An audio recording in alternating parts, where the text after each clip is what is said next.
حافظ صاحب، سال میں رمضان تو ایک دفعہ آتا ہے۔ رمضان کو حاصل کرنے کے حوالے سے حافظ حبیب الرحمان صاحب نے گفتگو کی۔ قرآن تو ہمیشہ ہمارے ساتھ ہوتا ہے، ہمارے پاس ہوتا ہے۔ قرآن کو کیسے حاصل کر سکتے ہیں؟ دیکھیں، نزول قرآن کی تو بات ہم کر رہے ہیں اور اس پر زریاب صاحب نے بھی تاریخی حوالوں سے اور ان علماء نے ہمارے جو تاج ہیں سر کا ان کی خدمات کا بھی ذکر فرمایا ہے۔ لیکن اس کے ساتھ ساتھ اس سے بھی ایک اہم پہلو آج کے دور میں جب ہم زندگیاں گزار رہے ہیں تو نفاذ قرآن کا ہے۔ نزول قرآن ہو چکا ہے، نفاذ قرآن میں ہم کہاں کھڑے ہیں؟ کیا جو نبی کریم صلی اللہ علیہ وآلہ وسلم کی مبارک سیرت ہے، اللہ تعالیٰ رحمان ہے، رحیم ہے، غفور الرحیم ہے۔ اللہ تعالیٰ نے تو ہمارا سونا جاگنا کھانا پینا اپنی رحمت سے، چلنا پھرنا کاروبار لین دین معاملات، اللہ تعالیٰ نے تو وہ عبادت ساری کی ساری عبادت ہے۔ اگر آپ کرنا چاہیں تو آپ محدود نہیں ہیں، یہ تو محدود ہم نے اپنے آپ کو کیا ہوا ہے نا۔ کیا سچ بولنا عبادت نہیں ہے؟ بالکل ہے۔ کیا بٹ صاحب کی عزت کرنا، احترام کرنا، تکریم کرنا، حیا کرنا، اچھے انداز سے ان سے بات چیت کرنا، کیا یہ عبادت نہیں ہے؟ کیا اپنے بہن بھائیوں سے، ہمسایوں سے، دوست احباب سے نیک سلوک کرنا، ان کی ضروریات کا اگر آپ پوری کر سکتے ہیں، ان کا خیال رکھنا، ان کے غصے کو جب ان کو آپ پر غصہ ہے تو اس کا جواب نہ دینا، شدت پسندی کا اظہار نہ کرنا، والکاظمین الغیظ والعافین عن الناس، کیا یہ عبادت نہیں ہے؟ اگر کوئی آپ سے کسی نے ادھار لے لیا ہے اور آپ قدرت رکھتے ہیں اس پر کہ آپ گزارا کر سکتے ہیں، تو آپ ہر دوسرے دن اس کا دروازہ کھٹکھٹانے کے بجائے اگر صبر کر لیں، ان اللہ مع الصابرین، اللہ صبر کرنے والوں کے ساتھ ہے، تو اللہ آپ کے ساتھ ہے۔ لیکن اگر آپ اس صبر کے بجائے اس کا دروازہ پیٹیں گے روزانہ، تو آپ نے تو صبر کا دامن ہاتھ سے چھوڑ دیا، تو آپ اللہ کی رحمت سے نکل گئے۔ نبی کریم صلی اللہ علیہ وآلہ وسلم کی مبارک احادیث سے تو یہ پتہ ملتا ہے کہ اگر آپ تو معاف کر دیتے تھے قرضہ، اگر آپ میں قدرت ہے تو، اگر آپ کہتے تھے معاف فرما دیں۔ تو مسئلہ آج کے دور میں یہ ہے کہ نفاذ قرآن ہے یا نہیں ہے؟ انا کفیناک المستہزئین الذین یجعلون مع اللہ الہا آخر فسوف یعلمون ولقد نعلم انک یضیق صدرک بما یقولون۔ تو جناب یہ آیتیں کس کے لیے ہیں؟ یہ آج کے دور میں کیا ہم ان پر عمل کر رہے ہیں یا نہیں کر رہے ہیں؟ آج کے دور میں نزول قرآن سے زیادہ نفاذ قرآن کی گفتگو کی ضرورت ہے، اور اگر نفاذ قرآن کی طرف آپ نہیں جائیں گے آپ دھکے کھاتے رہیں گے۔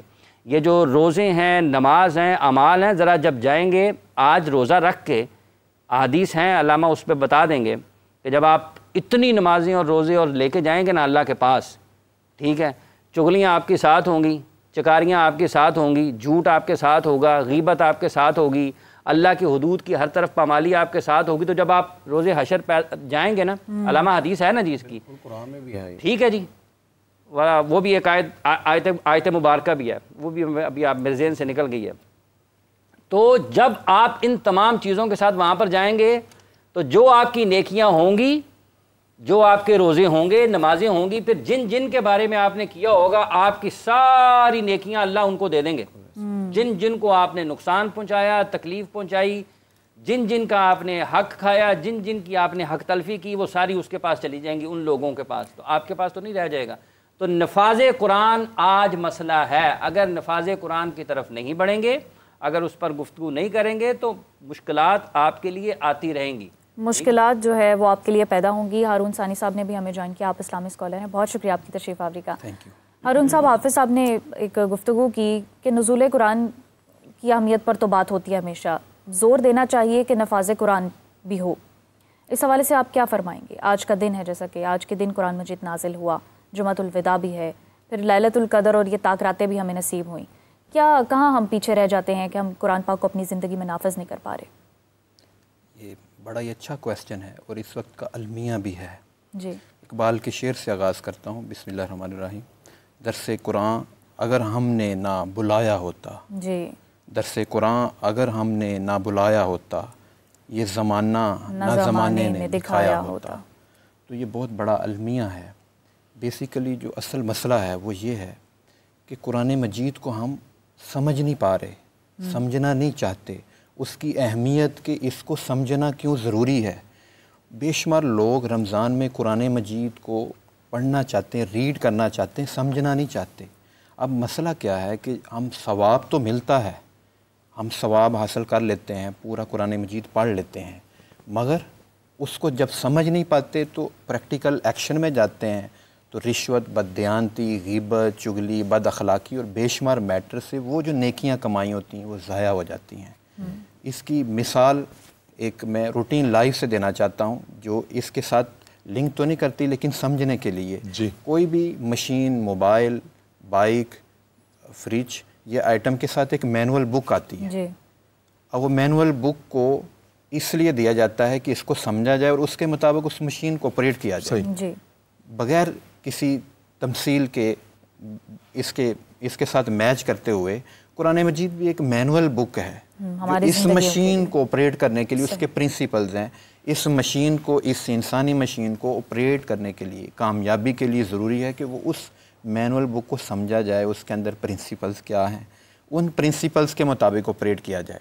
اور دوسری بات یہ اس کو بڑا اوپن سمجھنے کی ضرورت ہے کہ قرآن مجید ہر ڈائمینشن کو ایڈریس کرتا ہے۔ اگر کسی کو مینجمنٹ میں، آپریشنز میں، HR میں سلوشن چاہیے، مارکیٹنگ میں سلوشن چاہیے، پریکٹیکل لائف میں سلوشن چاہیے، پرسنل لائف میں، سوشل لائف میں، فائنینشیل لائف میں، پولیٹیکل لائف میں، ان سب کے سلوشن موجود ہے۔ تو ہمیں اس کی ڈیپ گہری چاہت چاہیے کہ اس کے بغیر، قرآن مجید کو سمجھے بغیر، اس کو اپلائی کیے بغیر، اس کو نافذ کیے بغیر نہ ہم اپنی پرسنل لائف میں، نہ سوشل لائف میں، نہ قومی، نہ انٹرنیشنل لیول پہ ہم امپیکٹ کر پائیں گے۔ تو اس کے لیے ضروری ہے کہ ہم اس کو سمجھیں۔ اور اب اس کی جو معجزانہ شان ہے کہ مطلب قرآن مجید کے اندر وسعت کیا ہے، اس کی اہمیت کے لیے میں ایک چیز شیئر کرنا چاہتا ہوں کہ اس میں دنیا کا جو ورڈ ہے، اب کہ یہ کتنی اہم ہے اور کتنی آرگنائز بک ہے۔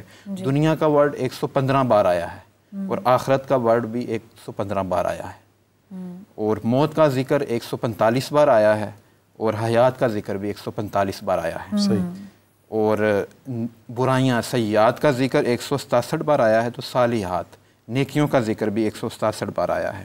ملائکہ کا ذکر 88 ٹائم آیا ہے، تو شیاطین کا ذکر بھی 88 ٹائم ہے۔ قرآن بالکل ایک زندہ معجزہ ہے اور بہت ساری ایسی باتیں ہیں، آیات کے تعداد۔ کالر ہمارے ساتھ موجود ہے، کال لے لیتے ہیں۔ جی السلام علیکم، کون ہے اور کہاں سے بات کر رہے ہیں؟ جی وعلیکم السلام، میں فیصل آباد سے بات کر رہا ہوں، زہیب۔ جی زہیب صاحب۔ اچھا ایک سوال ہے اور ایک میں بات کہنا چاہتا ہوں۔ ایک تو مجھے کلیئر کریں، اہل علم بیٹھے ہیں، دریا صاحب سے میرا کویشچن ہے، کیا قرآن صرف عربی میں پڑھ لینے سے ثواب ملتا ہے کہ نہیں؟ دوسرا یہ کہ مطلب میرا سوال بھی سمجھ لیں یا سجیشن کہہ لیں اس کو، کہ جو اہل علم ہیں یہ ایک ذمہ داری لیں کہ نوجوان نسل ان سے قرآن پڑھے، جیسے زریاب صاحب ہیں، آپ بیٹھے ہیں، بٹ صاحب ہیں، کہ یہ کوئی زوم میٹنگ کنڈکٹ کریں، کوئی اسپیشل ٹائم دیں نوجوانوں کو اور ان کو ترغیب دلائیں کہ قرآن پڑھیں اور اس کو اپنی زندگی میں عمل میں لائیں اس کو۔ بہت شکریہ زہیب، آپ کے مشورے کا بھی اور آپ کے سوال کا بھی جواب لیتے ہیں۔ جی زریاب صاحب۔ جی پہلا جو سوال ہے ان کا عربی کا، تو دیکھیں بڑی سادی سی سمپل سی بات ہے کہ جب ہم 5 وقت نماز ادا کرتے ہیں ایک مسلمان ہونے کے ناطے، اور اللہ تعالیٰ کے سامنے ہم ہاتھ باندھ کے کھڑے ہو جاتے ہیں اور اللہ تعالیٰ سے سیدھے رستے پہ چلنے کی دعا مانگنے شروع کرتے ہیں، تو اگر ہمیں وہ عربی کی، اردو اور عربی کی سینس یا اس کلام کی سینس نہیں ہوگی کہ ہم کیا دعا مانگ رہے ہیں، ہم کیا اللہ تعالیٰ کے سامنے حاضر ہو کے کس عبدیت، کس غلامی، کس اسیری کو، کس سبمیشن کو ہم اللہ تعالیٰ کے سامنے پیش کرتے ہیں، تو جب تک ہمیں اپنے ان الفاظ کا ادراک نہیں ہوگا جو الفاظ ہمارے منہ سے نکلتے ہیں اس ساری نماز میں، اس تلاوت قرآن پاک میں، تب تک ہمیں کیا تاثیر ہوگی اس کی، ہمیں کیا سمجھ آئے گی، ہم کس حوالے سے اللہ کے سامنے کھڑے ہیں، ہمیں یہ کیسے پتہ چلے گا۔ اس لیے عربی میں قرآن پاک کا نازل ہونا اس کی وجہ ایک طرف، لیکن اس کو اپنی زبانوں میں، چاہے کسی کو اردو میں سمجھ میں آتی ہے یا کسی اپنی مادری زبان میں سمجھ میں آتی ہے، اس کو ٹرانسلیٹ کر کے، اور وہ بھی ایکوریٹلی ٹرانسلیٹ کر کے سمجھنا اور سمجھانا ہمارے اوپر واجب ہے، اپنے گھروں میں، اپنے رعیت کے سامنے، اپنے جو آپ کے ڈیپینڈنٹس ہیں ان کو قرآن پاک کی چیز کی ساری بات سمجھانا اس شخص پہ واجب ہے جس شخص نے اپنے ذمہ کسی کی ذمہ داری دی ہے، چاہے وہ باپ اپنے بچوں کی صورت میں یا بڑا بھائی اپنے چھوٹے بہن بھائیوں کی صورت میں۔ جہاں تک دوسری ان کی بات کا تعلق ہے وہ بات بالکل درست ہے، اور میں ذاتی طور پہ اس سوال کا جواب ایسے دے رہا ہوں کہ انشاءاللہ الحمدللہ ہم باقاعدہ طور پہ 1 سال سے ہمارا اپنا ایک سلسلہ ہے جس کو ہم وسیلہ کہتے ہیں، وہاں پہ ہم قرآن پاک کی تعبیر کو باقاعدہ طور پہ ڈسکس کرتے ہیں، اس کو 5 مضامین میں ایکسپلین کرتے ہیں، اور انشاءاللہ اس سال میں تفسیر جو کام کر رہا ہوں وہ بھی انشاءاللہ آپ لوگوں کے سامنے ہوگی، اور اس کی ریکارڈنگز بھی کر رہے ہیں۔ وہ پروگرام قرآن پاک کی تفاسیر کو کے خلاصے اور مختلف مفسرین کی آراء کی روشنی میں، ان کی تفاسیر کی روشنی میں اس کی ایک تعبیر بیان کی جاتی ہے، اور یہ بالکل درست بات ہے۔ حافظ صاحب نے بھی جو بات، حافظ عمران صاحب نے جس بات کی طرف اشارہ کیا کہ دیکھیں بات رمضان کا آنا چلا جانا، رمضان میں ہماری عادات و اطوار کا اچھا ہو جانا، بہتر ہو جانا، یہ صرف وہ ابتدا ہے جو اللہ سبحانہ وتعالیٰ کے فضل سے ہمیں مل جاتی ہے، جس کو نصیب ہو جاتی ہے وہ اپنے رشتے کا تعین کر لیتا ہے، اور اگلے رمضان تک یعنی ان طاق راتوں میں اگر اس چیز کا شعور آ جائے کہ ہم نے اگلی طاق راتوں تک اپنے ایمان کو قائم کرنا ہے۔ سورہ میں اللہ سبحانہ تعالیٰ کہتے ہیں کہ جیسے انہوں نے نوح علیہ السلام کو، آقا علیہ السلام کو، ابراہیم علیہ السلام کو، موسیٰ علیہ السلام اور عیسیٰ علیہ السلام، یہ اولی العزم جتنے انبیاء ہیں ان کا ذکر کر کے اللہ تعالیٰ کہتے ہیں ان اقیموا الدین ولا تتفرقوا فیہ، یعنی اب دین قائم کر لینا اور پھر تفرقے میں نہ بٹنا۔ یہ سورہ شورى ایک بڑا ہی امپورٹنٹ چیپٹر ہے قرآن پاک کا، اس میں پورا چارٹر دیا ہے دین کا اللہ سبحانہ تعالیٰ نے، اور اقامت دین کا جس کے اوپر 1.25 لاکھ انبیاء نے اپنی زندگیاں وقف کی، اور پھر ان کے اہل و عیال نے، ان کے خاندان نے اپنی قربانیاں دے کے جس دین کو کی اقامت کے اوپر کام کیا تھا، جو اب ہم سے دور ہو چکا، جو شرادہ بکھر چکا، اب ہمارا فرض یہ ہونا چاہیے کہ ہم نے دوبارہ سے اقامت دین کے اوپر کام کرنا ہے۔ جب تک دین دوبارہ سے اقامت دین پر کام کرنا ہے،